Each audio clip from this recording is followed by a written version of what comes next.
What's up, guys, and welcome to And Action Filmmaking Podcast. Sorry for the couple minutes delay. We had a little technical mix-up, but we're back, ready to rock. I double tap the button, guys. I'll be honest with you. You know, there's a little live button when you want to go live. I double tap that bitch. I hit it twice when you only hit it once, and then I had to start over. So here we are, and we're ready to talk all about secrets at the museum. But before we get into that, Mike, how the hell are you? I'm good, Tommy. It's been a very interesting week in a lot of ways. Secrets at the Museum, I was able to enjoy. Our good friend David Gear, Chelsea Vale, some other great folks we know are in that one. And I had a pretty good week down here in Florida. The weather's breaking. It's getting very almost chilly down here a little bit. So things are happening, buddy. Well, we have fall in full effect up here in the great Northeast. We've got all the leaves changing. Definitely getting cool and crisp out there. This is my favorite time of the year, Mike. So I'm excited to have a nice little show with you today and talk about this movie, Secrets at the Museum, which aired last Thursday. If you're watching the show live, it aired last Thursday on the 12th of October on the Lifetime Movie Network, not to be confused with straight up Lifetime. Lifetime Movie Network, also known as LMN. It's basically Lifetime's second channel that kind of just plays movies around the clock. So that movie came out last week. I got a chance to act in this movie. You know, I don't really do a ton of acting anymore, but once in a while I'll dust off the old, I don't know, what do you dust off? The acting uh Acting dust off cape. the old acting cape, throw it on and get myself on set in front of the camera. So this was fun for me. Got to play a detective. We're going to talk all about that. This was a movie that was produced by Chad Verdi Jr., Paul Luba, David Gear, Chelsea Vale, who also plays the lead role, Jacob Cooney. A lot of producers that I've gotten a chance to work with at many capacities in the last handful of years. So this was very much I guess you could say it was a home game, Mike. You know, we shot the movie right in our inside the borders of Rhode Island, down in Newport. So this was a hometown feel, bud. Who's our friend from Newport? I'm blanking on the nice lady, Mr. Birthday, and the Manor, the nice lady from Newport, Portsmouth area. You are talking about the one and only Miss Tanya Lynch. Tanya's Yes. terrific. She plays a part in this movie, but you know what a lot of people don't know just by watching the movie, casually flipping through the channels or whatever. Tanya does so much for every movie that she's on, even you know behind the scenes. You know, Tanya is just a very useful person to have on a movie set. Great for morale. She's worked behind the scenes in the costume department. Actually, designed the costumes on a movie that I directed called Seclusion, which will be coming out. I would say that's going to be coming out early 24. But yeah, Mike, Tanya's great. We had a lot of familiar faces in this movie. Eric. But let's just start right off. Yeah, Eric Lutz is in this movie, but let's just kick it off with the little log line here. I'm going to excuse me, clear my throat for my reading voice. Natalie is an independent artist. Wow, let me read first. Let me start over. Natalie is an independent artist estranged from her father. Although her family owns a prominent Freeman Museum, she uses her late mother's maiden name to keep her identity secret from everyone, especially her artist boyfriend Alex. When Natalie's father dies, she takes ownership of the museum with the help of her late father's assistant Derek. Natalie quickly learns that someone has been stealing paintings and replacing them with counterfeits, but due to the nature of her father's untimely death, Natalie realizes she's not the only one keeping secrets. A search that finds the truth, Natalie encounters dangers that threaten not only the museum but her life as well. Could somebody close to her be intent on destroying the museum? Intrigue follows, Tommy. And Tommy, just from a technical level, a lot of times people have their reasons why not to watch something. Oh, it's too far, or this, that, or the other. I actually had a little tutorial video I made for this one, buddy. I was able to watch this movie on Friendly. It's a FRNDLY streaming service, It's actually a pretty good service. I might end up getting it, but what inspired me to get it was this movie. All you had to do, you don't even have to have cable TV. You just have to have Wi-Fi, and just go to Friendly, sign up for the 7-day free subscription. They have a fairly easy DVD-R esque model, where you can go in, and I actually was able to record the show, like I said, without even having cable TV, buddy, just with the old Wi-Fi. And it's actually a pretty affordable service too. So if anyone's looking to get LMN, and I think about 29 or 30 other channels that are pretty good channels, like History Channel might be one of them, and so forth. That's how I was able to enjoy this That's film. So cool. yeah, That's just as a cool. little.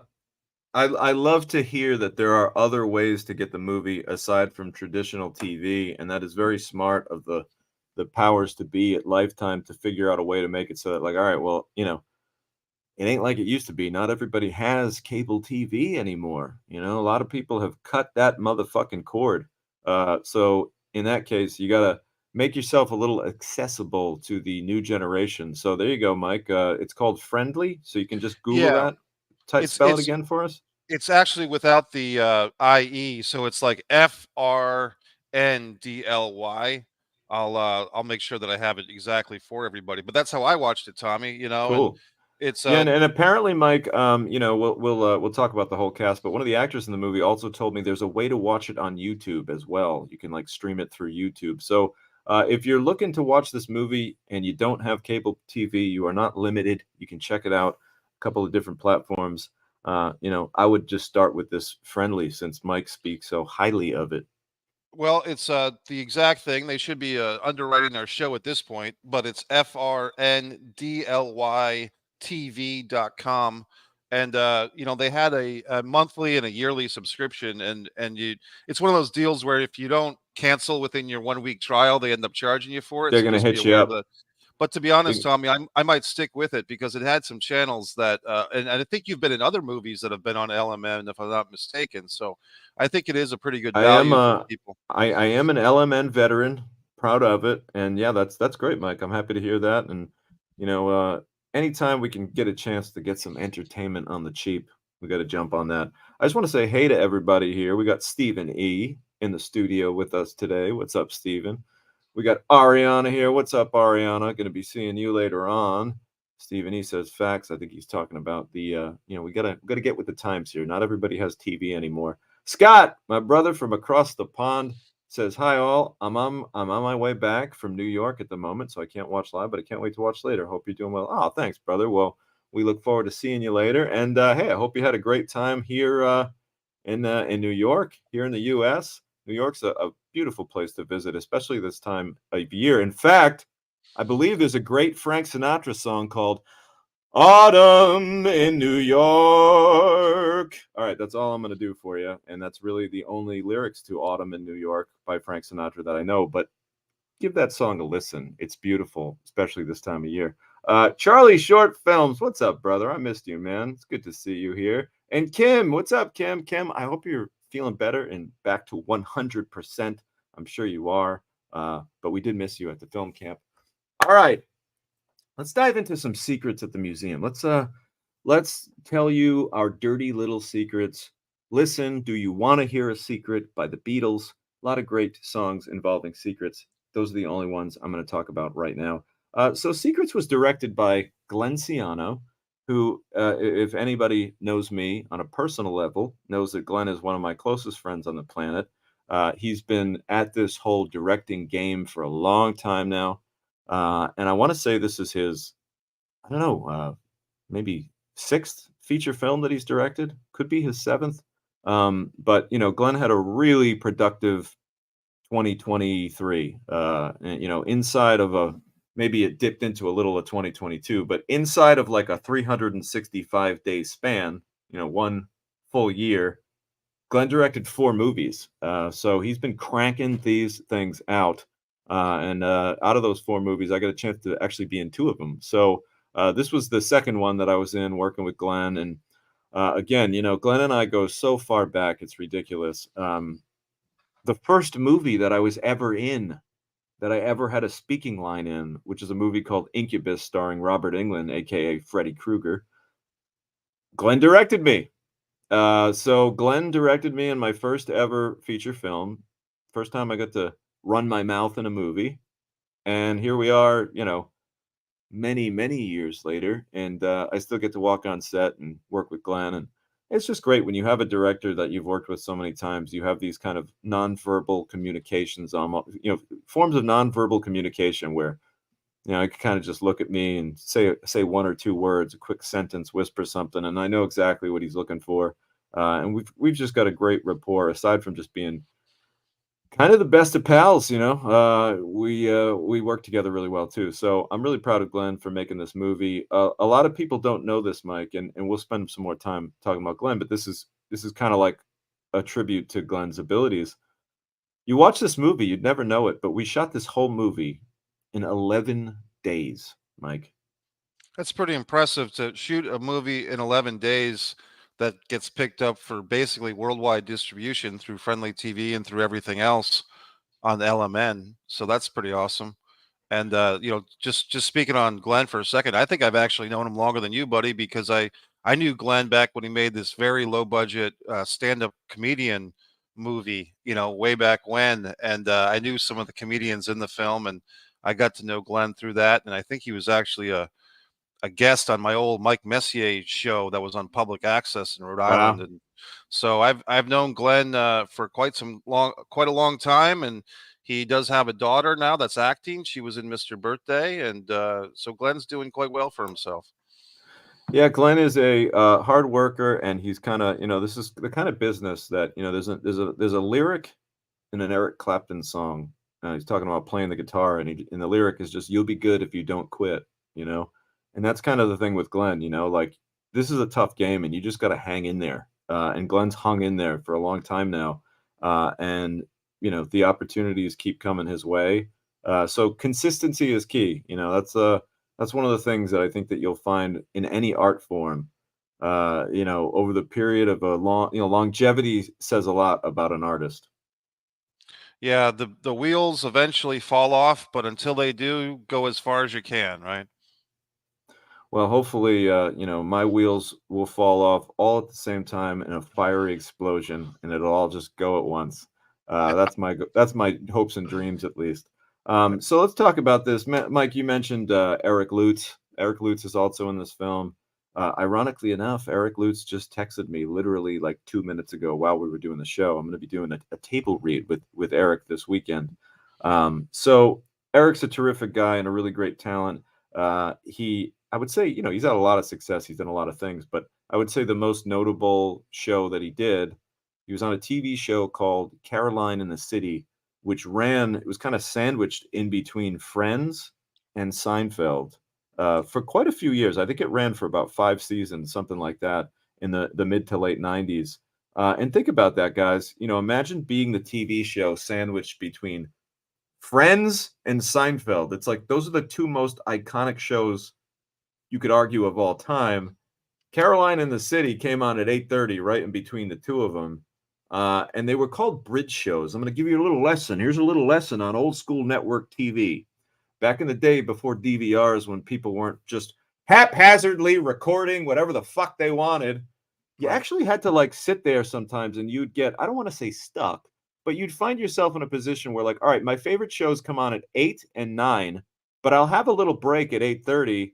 So what they would do is they would put like a bridge show in between the two big hot shows that they would kind of test out, and they'd be like, well, we know a lot of people are going to be watching TV and they're probably not going to want to change the channel. So let's try something out in the middle.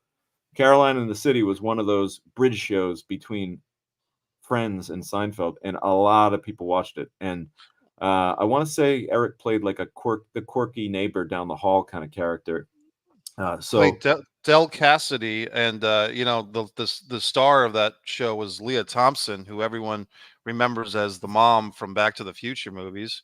And Leah Thompson was, to me, one of those mid to late '80s, '90s bombshell types. She was in a lot of great stuff. She was in All she the was a Right lot Moves. of she was the affection of many men and women, I'm sure, in that era. She was definitely a kind of like a Tiger Beat magazine type gal, like a pop star. Yeah, she was in the movie All the Right Moves, which was one of Tom Cruise's early films. And Eric, I just Googled it real quick. Eric comes up second in the cast list right after Leah. So that's pretty impressive for his resume. And he's actually teaching classes of acting in Rhode Island now. Kim Kaling, among others, have taken his classes and speak highly of him. So he's done Yeah, pretty well Eric. for himself too, buddy. Yeah, Eric's a really just a terrific guy to be around. And you if you watch And Action on a regular basis, you hear me say this all the time, and I'll keep saying it. I don't care how redundant it gets. But there's a lot of actors out there. There's a lot of talent, believe it or not.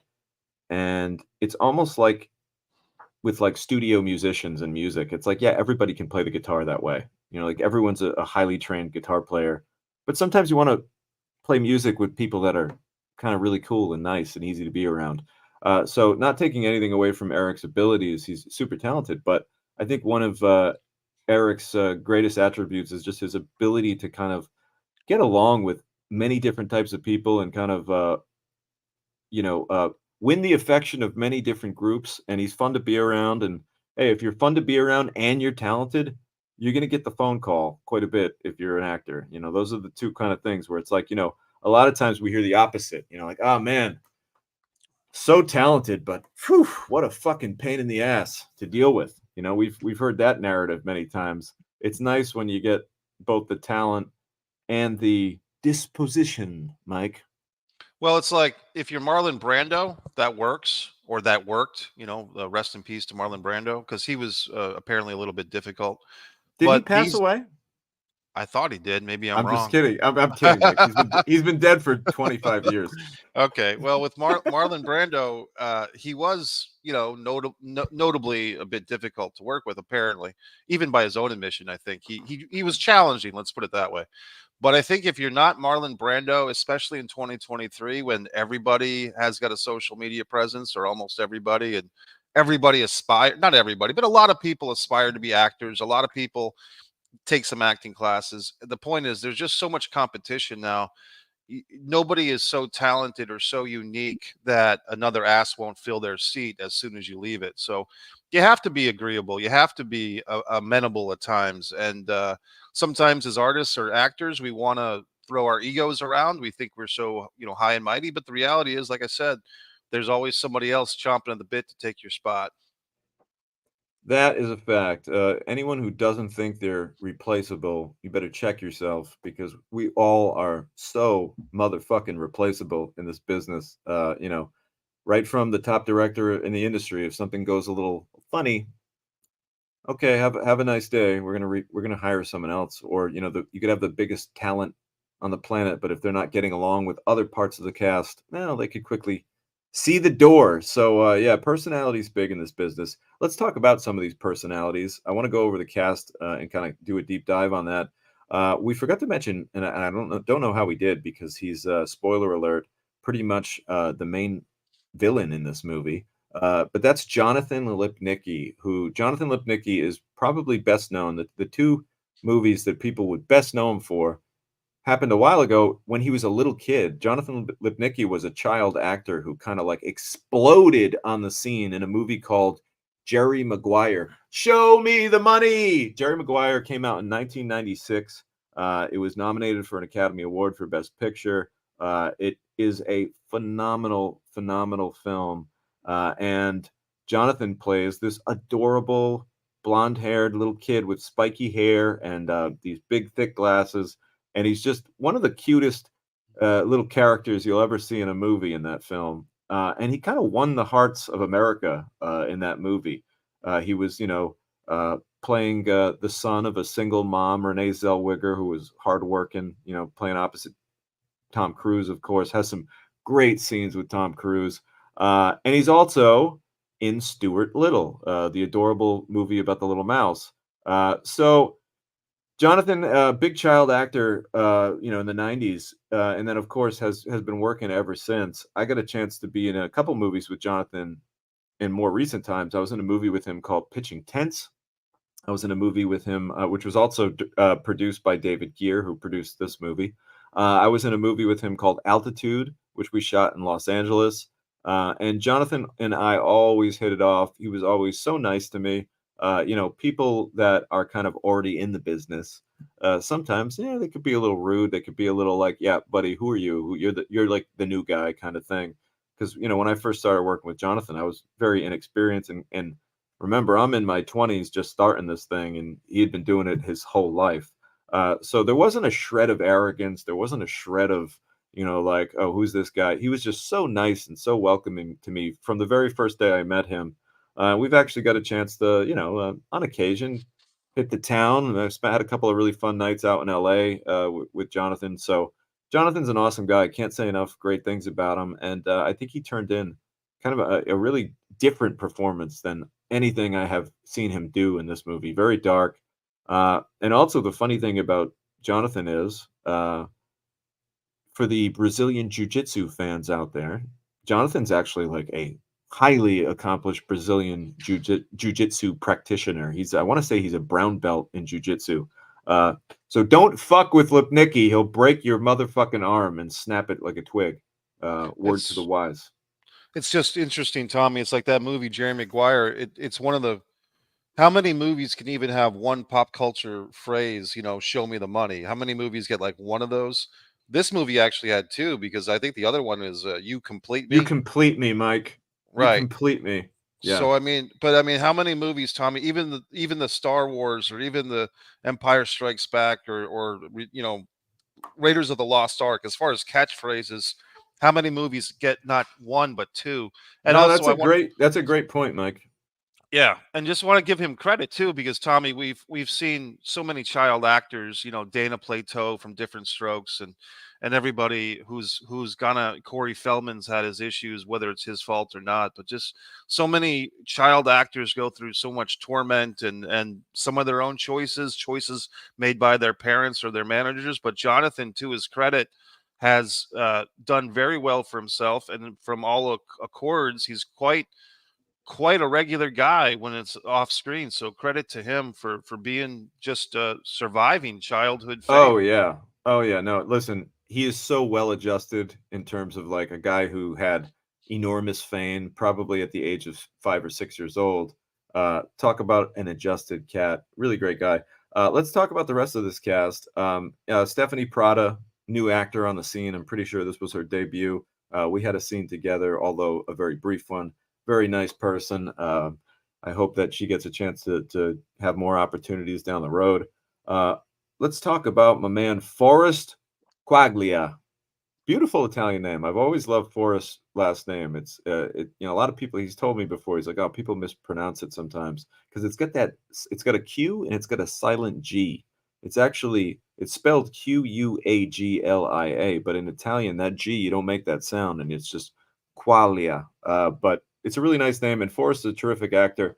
To me, he looks like a Paul Walker waiting to happen. He's got that Paul Walker vibe to him. Tall guy, light features, blonde hair. And again, Forrest is another one of these guys who, again, I'm not just trying to like, spread candy out to the world, but Forrest is just such a nice guy and so pleasant to be with. And what I love about Forrest is, there's a brotherhood, there's a fellowship.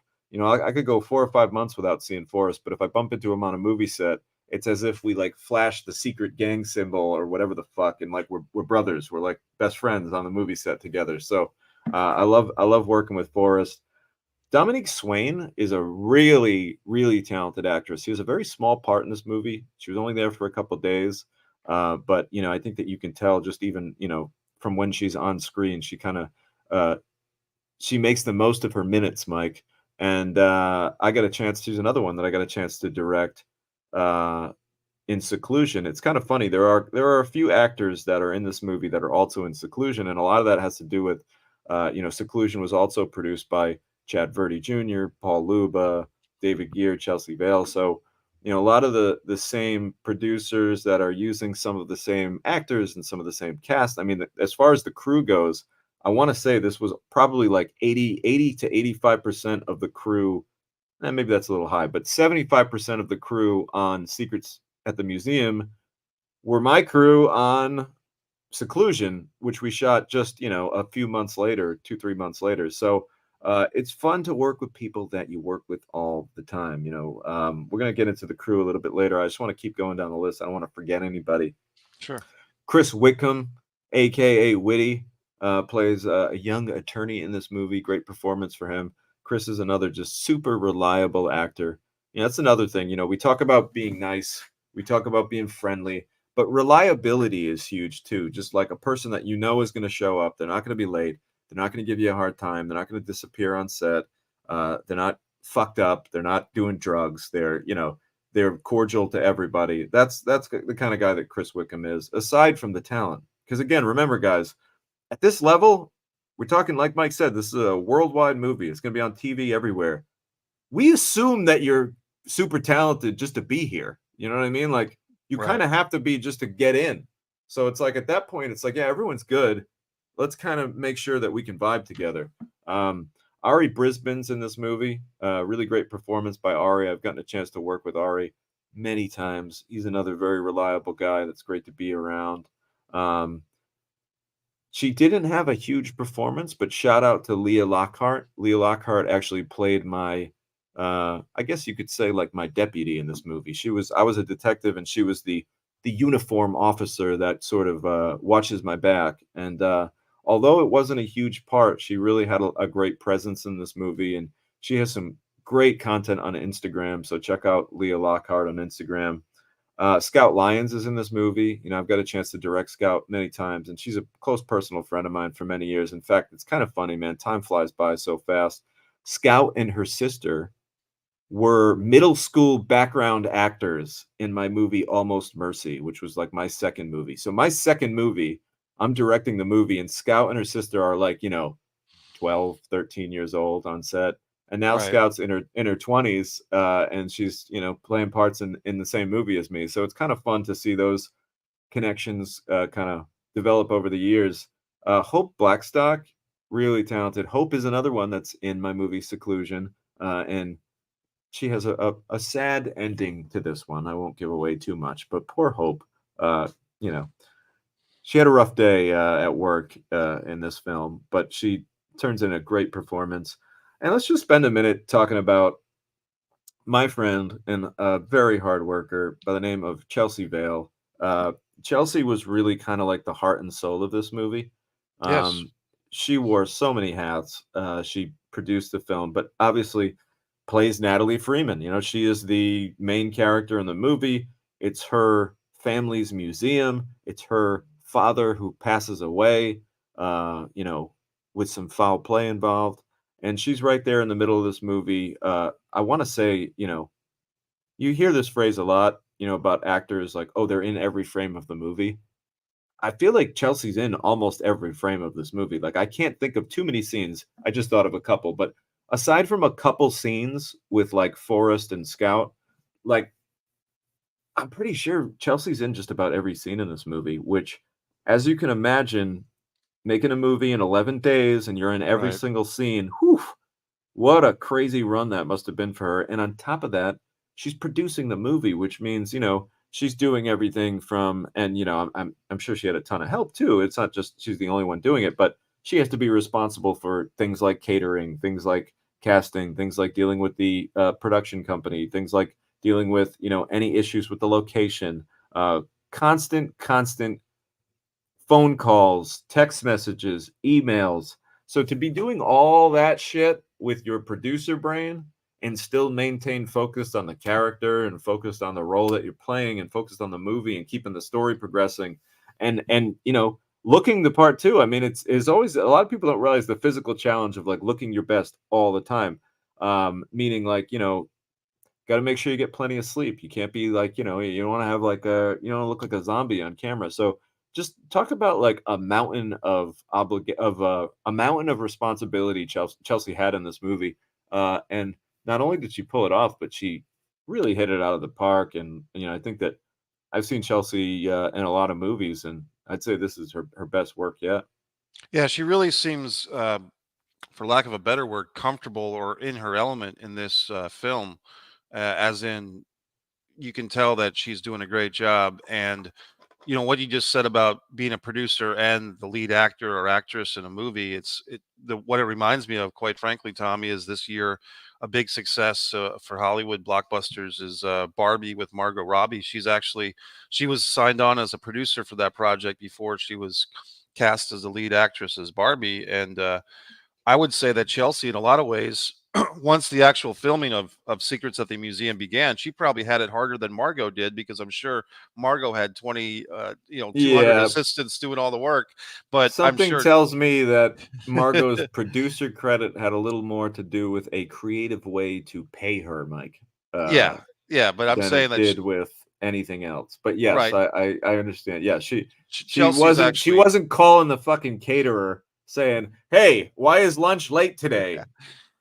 You right. know, But with Chelsea's case, that might have been the case, and because it's just a different scope of a project. But Chelsea Vale really did do an awesome job in this, and I think this is something that she can be proud of. And also, it's going to help her get more work, I would assume, because like I said, there's so many outlets for this movie on LMN. And I think this is a topic, Tommy, maybe a little bit of a subtopic, but that passive audience, when you have a film that has distribution like on LMN, you have what I would call a passive audience, people that don't need to necessarily go out and buy a ticket to see your movie, or they don't have to be friends or family of the people in the movie. They're just people at home watching TV, flipping around the channels, and they have LMN on their basic cable package, or like me on Friendly TV, and they see this movie, and they see yourself, Tommy DiDucci, they see David Gear, they see Chelsea Vale, they see all these people that maybe they haven't been exposed to yet, and that's a possibility to get more work in the future, because some of the people watching passively are in the film industry, I would assume. there's no question about it, Mike. There's no better calling card as an actor to say like, "Here's the movie that I was just in." There's nothing like it. And now that we have things like links to content, and it's really easy to put your work in someone's hands. So there's no question that a movie like this for Chelsea's big. And talk about like she has so many scenes to pick through now to do something like create a reel or put something together to just do like a sample size of what she can do. So yeah, we're really excited for Chelsea, and it's common knowledge now. It's been posted on Facebook. Congratulations to Chelsea and David Gear. They're going to have a beautiful baby girl in just a few months. I want to say in about 4 or 5 months there'll be a mini Chelsea and a mini David combined roaming the planet. So we look forward to that as well. Very exciting, and their best production yet, I'm sure. And people are already putting down wagers and suggestions for names for this unnamed child. So we'll see what happens with that. Yeah, I heard you made a few suggestions, Mike. I did, and but I was looking out for the greater good of the child with my Hmm. suggestions for the name. I wanted it to be something that had a classy and traditional sense, but also a modern edge. So we'll see if they take me up on my suggestions for the name of their embryo.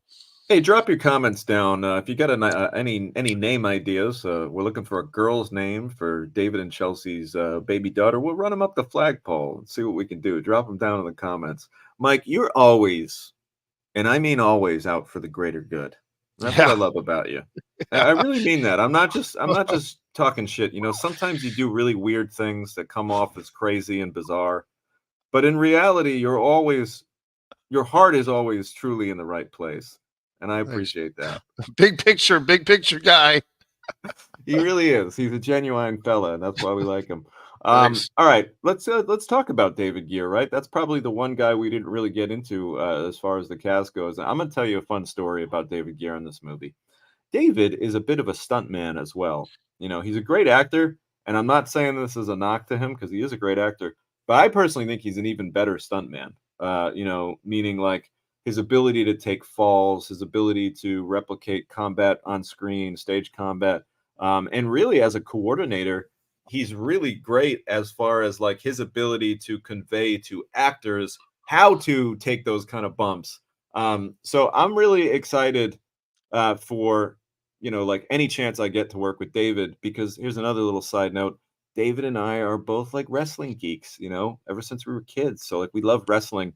And really, I don't want to go too deep into this, but wrestling is one big stunt. Everything about professional wrestling is they're basically you got two stuntmen in the ring, stuntmen or women, I should say. I should say stunt people in the ring.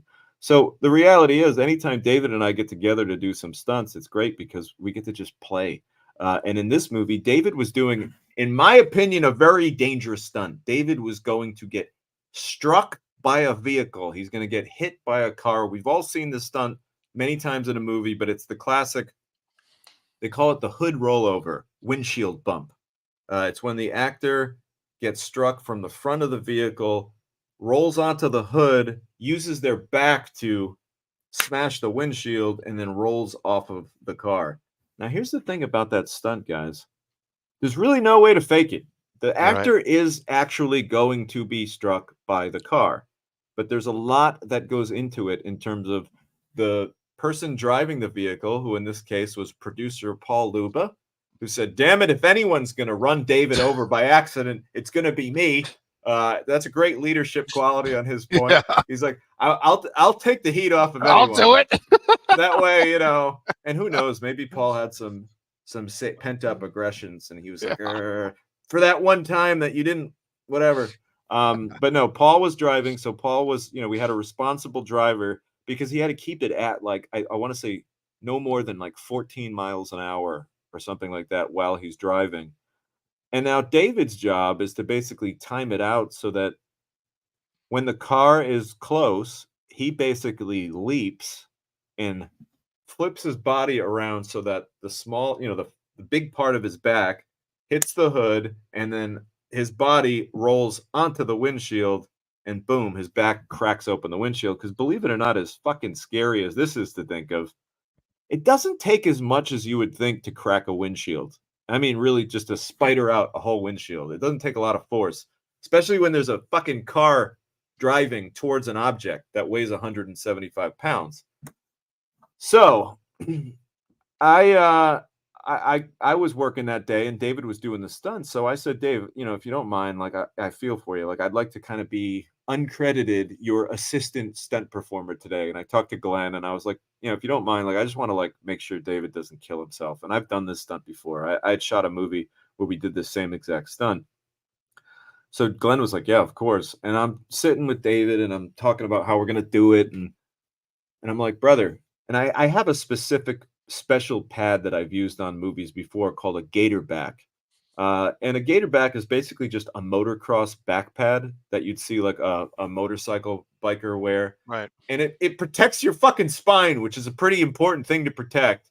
Yeah. And the nice thing is, when you're wearing like a jacket or a suit jacket or something like that, the audience will never know that you're wearing a gator back. It'll always be concealed. So David's, ready to go. And I come up to him and I'm like, here, brother, I brought the gator back. Let's get it on you. He's like, no, no, no, I don't want to.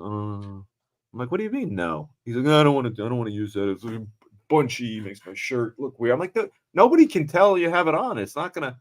And for whatever reason, man, I don't know why. I don't know if it was. I don't think it was tough guy stuff. I don't think he was trying to be tough, but Right. I don't know if it was for his own personal mobility. He just refused to wear the gator back. He refused to pad himself up, which I thought was nuts, and I was against it. And I was like, "Look, man, you're going to be striking a car with your back at 10 miles an hour. Like, that's pretty fucking dangerous with a pad. Yeah. You might want to put it on." Refused to do it, and I told Glenn, he doesn't want to wear the pad. And Glenn's like, "All right, well, guess we got to shoot it. Let's go." So after a few takes of timing it out, rehearsing it, we finally did it. David jumps onto the hood, boom, cracks the windshield, all is well, and rolls onto the ground, hits it, performs the stunt, claims he didn't get hurt, claims it was fine, but in my mind, I'm still like, man, you must have felt that one in the morning without that pad. But credit to David for getting out there and doing the stunt. Here's the thing that people don't realize about stunts. Stunts like this are exciting. So, movies aren't as fun as people think being on a movie set. It's actually quite boring, especially if it's just like pages of dialogue and you just got two actors sitting in the same spot talking to each other, saying the same fucking things over and over again. It's not as exciting as people think. However, when there's a big stunt, like someone's going to get hit by a car, you get what I call a sellout at the monitor Right. when suddenly, like, the entire cast and crew, people that aren't even, maybe there's an actor that got wrapped early in the day, but he's like, oh, David's getting hit by the car tonight. Yeah, I'm gonna stick around and see that. Yeah. You get people to stick around and see it. So the big thing for, the pressure is on. So David really like rose to the challenge of having probably, 50, 75 people all crowding around watching him do this. And for some people, I think that that would get to them. But I think for other people, and I know I'm one of these people, when I have a crowd of people around me, that actually like gets me fired up to go for it even more. Like I would prefer to Yeah. do something like that with a lot of people around. And that way too, if you happen to die doing the stunt, at least plenty of people got to witness it. And then I think maybe through that you could officially, and I don't know what the rules on or what the rules are on being a ghost, but I Right. imagine if they witnessed your death, you would be within your rights as a ghost to haunt them all for the rest of your life. Or for the So that's rest of their why, lives. Yeah. yeah, I'm sorry, for the rest of their lives, because my life would be eternal as a Over. ghost Yeah. at that point, and over, frankly. So yeah, guys, David, he stepped the fuck up and he let himself get struck by that vehicle. Paul got a little bit of aggression out on him because he got to run David over with the car. And man, there was a big applause afterward. Everybody cheered and everybody had a grand old time on the movie set. That was probably, for me, that was the most fun moment of the film. Let's just check in, Mike, real quick before you finish your thought on your stunt talk there. Congratulations to David and Chelsea. I think Steven they says were. Yep. Forrest. Forrest is a cool dude. Yeah, Forrest and Steven met at my fall film camp.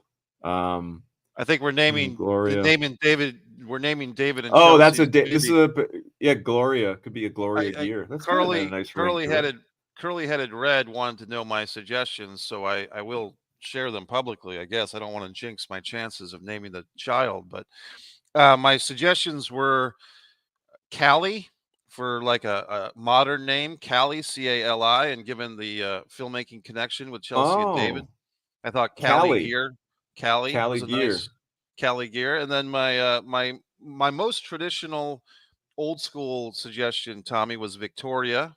Victoria Gear sounds like Vicky Gear. Victoria, yeah, but Vicky, sure, if she's on the cheerleading team, and if she's an intellectual or both, she can be Victoria. Okay. And then my strongest push, Tommy, is Elizabeth. Elizabeth Gear. Elizabeth Gear. I Liz think Gear. that's Lizzie has the Gear. well, it has the Lizzie, as in Lizzie Borden from Fall River, and also not to put a curse on Ah, the yes, family. the ex murderer. Sure. Yes, but I was thinking more like Elizabeth Taylor, and also Sure. because No, David was. Elizabeth's a classy name. Miss Elizabeth from the pro There wrestling you world. go.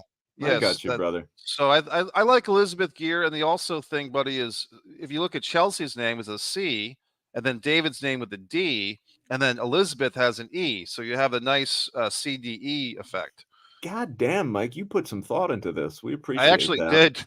Yeah, I Yeah. did. Well, there you have it. And shout out to Curly Headed Red. I believe this is Sure. her first time commenting here on the show.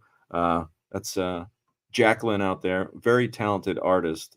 She just had an awesome exhibit last Friday where she creates some amazing fashions, amazing fashionista clothing designer with some really cool, unique things. So we love the art community that we have here on Dand Action. Many artists coming together. Vivian. I also like Miriam. Vivian Gear. That's cute. You know what? The one name you don't. Wait, Charlie's got a suggestion. Uh, Tanya Gear. That actually has a nice ring to it. You know what? The one suggestion that you don't want. You What's don't that? want to name. There's a lot of these like hippie names that are popular now, and one of them is Rain. And you don't want to Rain. name her Rain Gear. That's not a good idea Yeah, because then she'll she'll be be a picked slick on. a slicker. She's like a slicker at that point. Um, all right. Let me Enough name suggestions, damn it. We got to let me finish up this address the episode.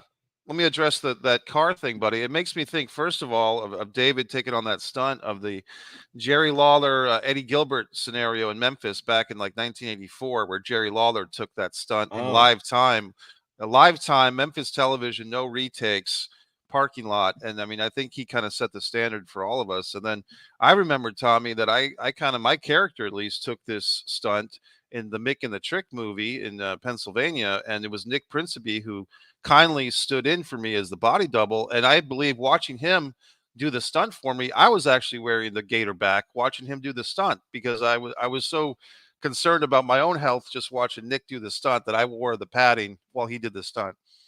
Yeah, it's a dangerous stunt, man. I mean, you think of all the things that can go wrong, and obviously, everyone's doing their best to make sure that they don't. But I mean, imagine if you just gunned it a little too hard, like if someone got a little too excited, and instead of it being 10 to 14 miles an hour, you're getting struck at 20 miles an hour. I bet you those 6 miles an hour make a big difference on the old spinal cord when you're getting rammed by a car. Yeah, and good for you for being a good friend and trying to talk logic to David. But I I mean, we tried, Mike. I tried. I saw David take a power bomb from our buddy 7 foot tall Kevin Nash at a wrestling show in Massachusetts. So I mean, David's not afraid to take these bumps. But let's continue on with the discussion of secrets at the museum. Yeah, so altogether, guys, this was a great film. And, like I said, I was in this movie only for a couple days. Again, you have all these, it's amazing how many memories you can put together in just like 2 days on set. Because remember, the whole movie was shot in 11. So it was a very brief stint on set, but lots of great memories with lots of great people. Um, Talk a little bit about the crew. Cinematographer Chris By, who shot a lot of movies for this team. He's a really talented DP who I got to work with. I keep mentioning Seclusion, but he was the DP on Seclusion. And remember, like I said, majority of that cast and crew kind of just moved right over to that project. So this was a really great team, beautiful location. It was a museum, kind of like, I'm sorry, it wasn't actually a museum. It was just like an old mansion that was right kind of in the heart of Newport. And what was unique about this mansion and this location is you have this beautiful, kind of stately building, and then around it, the houses. I don't want to say, I'm not trying to be negative. They weren't shitty houses, but they weren't phenomenal houses. They were kind of just like regular middle class homes. And then you had just this mansion kind of in the middle of it with this nice little ground. So I'm guessing, but you could only imagine that I bet you at one point that entire area of land was owned by the people who had that mansion, and they probably broke off the land over the years and sold it off into pieces, and smaller houses got built around it. But it is kind of a weird thing to see, just like regular house, regular house, regular house, mansion, regular house, regular house, regular house. So yeah, it's right down there in Newport. Really cool location, and I can't stress enough to filmmakers out there just starting: spend as much time as you can in pre-production, making sure that you have a kick-ass location, because your location is everything, and it can add so much production value. I mean, like, this movie certainly, I would say one of its strongest suits is just showing off. Glenn did just a great job of kind of showing off the beauty of this location and the architecture, and everything from, there's an intricate parquet wooden floor, and just all these cool little nuances that you just don't get in your average home or your average building. So nice showcasing of the location. Let me say this, Tommy. Also, going back to the actual screenplay of Secrets at the Museum and why this screenplay potentially could have helped to get made was when you have one central location screenplays, especially for beginning screenwriters, that's a great way to break into the industry because a lot of production companies say they can afford $200,000 or $2 million, but they can't afford 20 or $200 million budget. But if you have a movie that more or less, or for the better part more, is in one singular location, like a museum or like a mansion or like a zoo or whatever it is, that can really help get your screenplay advanced through certain production companies that are looking to save on costs. Because as you know, Absolutely. Yeah, Mike, we as talked about that. We talked about that at the film camp, actually. That was one of the kind of main things. You got to have your one, or when I say one location, it's always a couple, but really one primary location and 10 or less characters, and your script is suddenly a lot more marketable than everything else. So 100% on that, Mike. And I think that that's how you get people to turn heads on your screenplay. You don't want to go making some sci-fi movie about alien warfare coming out of the gate, because nobody's going to take it seriously. well, and if you get to the point where you're, John Grisham or Stephen King writing novels that have millions of loyal fans reading them every time, then sure, write whatever you want. But if you're looking to get that first movie made or that second movie made, limited locations and, like you said, Tommy, limited cast, those are to your benefit. So Oh um yes, oh you know, yes. Guys, T- I gotta flip the hat around. We're I getting an was intense beam of sun here. Now, Tommy, Uh, I'm very curious. On a non-film related note, I've been watching more NFL football and UFC as usual than baseball. I know we're in the championship series. Is the Rockies advancing? Are you suddenly a Colorado's Rockies fan? What's going on here, pal? you know, a guy just can't wear a goddamn ball cap without having to defend his allegiance to a city or a team. No, I'm just playing. I bought this hat. This is one of those hats. This is kind of funny. I'll tell you. Since you asked, Mike, I did and ask. since it's actually forming quite a functional role here today on the show with this sun blocking abilities. I bought this hat last winter when I had much longer hair, and I Okay. really liked the hat. And then I cut my hair, and my head didn't fit in the hat anymore. It was big. It was like an Elmer Fudd hat, and Right. my hair is just starting to get to the length where I can kind of cram my bean up in this cap. So I have decided, guys, it's official. I'm making the announcement today on October the 17th at 11:56. I'm making an initiative to grow my hair long again. I'm not going to go very long because I am, I'm an adult now. All right. I'm not about to have hair down to my ass. Okay. But I am going for a little bit of length as we make our way into the winter months. So you may be seeing more hats like this because, as we all know, as men know this probably more than women, when you're trying to grow your hair out a little bit and you're in that awkward length between kind of short hair and longer hair, you go through what's called the awkward phase. And my hair is Yes. kind of, let's just show it off to the world. It's in that awkward phase now, the little Yeah. hat hair here, but we got to Little. grow it out so that we can have, once you grow it out, you get a little bit of wing action here, you get a little hair wing action here, and then you get the drop down in the back. And that's what we're all looking for. So once we get to that point, that's when okay, we're out of the awkward stage, we're into full blown long hair. So that's what's up, guys. That's what's up with the And Action Hair Report. We're going to be growing this bitch out as the cold weather, as the temperature drops, so will my hair, Mike. You kind of, at this point, you're kind of in that Back to the Future, like some of Biff's associates, like the assistant bullies that bullied Marty McFly. Like, you're not looking like Biff, but you're looking like Biff's friends, like in the diner scene where they're like harassing Marty McFly, and you've got like the pompadour that's kind of pompy but not too pompy. I like that you automatically put me in the category of a heel. I'm Yeah. immediately a heel. I'm one of Biff's asshole friends that picks on poor Marty McFly. Wasn't doing Yeah. shit.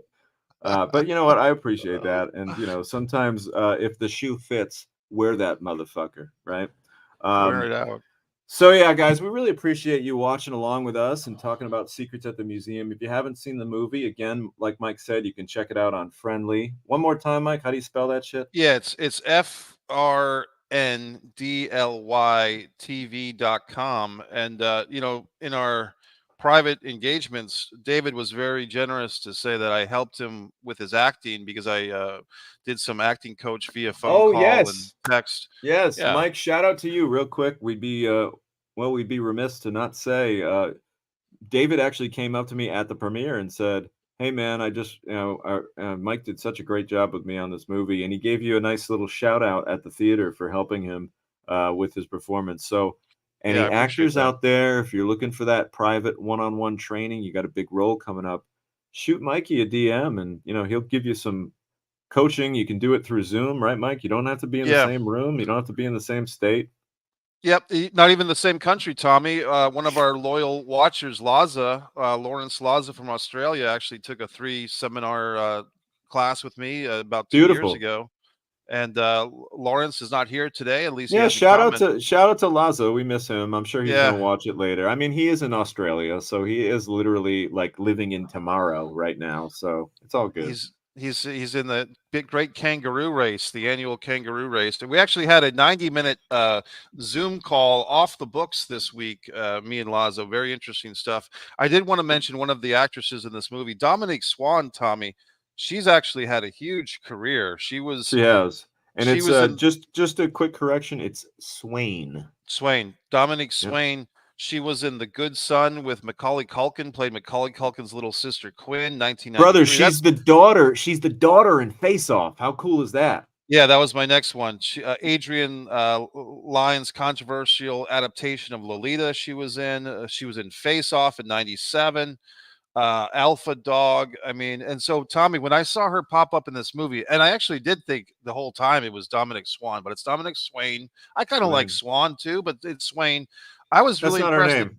I was really impressed that she was in this thing.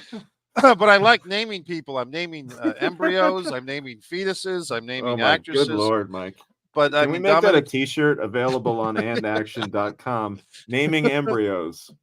Well, Dominic you're Swain. incredible. Yeah, Dominic She's Swain's very talented, and I'm actually yes, upset because, real quick, I know I'm trying to wrap up the show, but sometimes I do like deep research on an actor, and other times I don't. Like I won't even IMDb an actor before I work with them because I don't want any preconceived notions of any kind. I just want to just go into it. And I didn't IMDb Dominique, and I wish I did because had I known she was in Face Off, which is one of my favorite action movies of all time, I would have just like every 5 minutes been like, okay, so tell me more about Face Off. What was it yeah, like being John Travolta's kid? Please just tell me everything. Tell me everything you know about John Travolta now.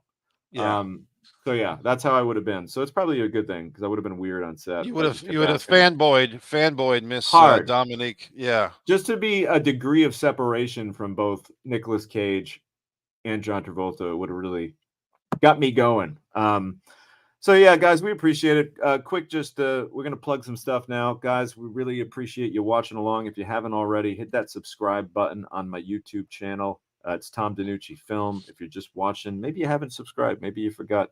Also, I have my other show called Rushmore. It's the Rushmore channel. It's a show that I do uh, usually twice a week with Theo Rossi and Demetrius Steer, where we rank the top four everything in pop culture. Usually we stick to movies. So, we just did an episode on the best four Tom Cruise movies of all time, which let me tell you something. there's a That lot. is a tough actor to narrow down just four movies. When you just think about the runs that that guy has had, like literally, we went through his entire filmography last night. The guy's really only made like a couple movies that weren't super, super, super successful. And as you can see, I'm being taken over by a nuclear blast over here, so we have to go soon.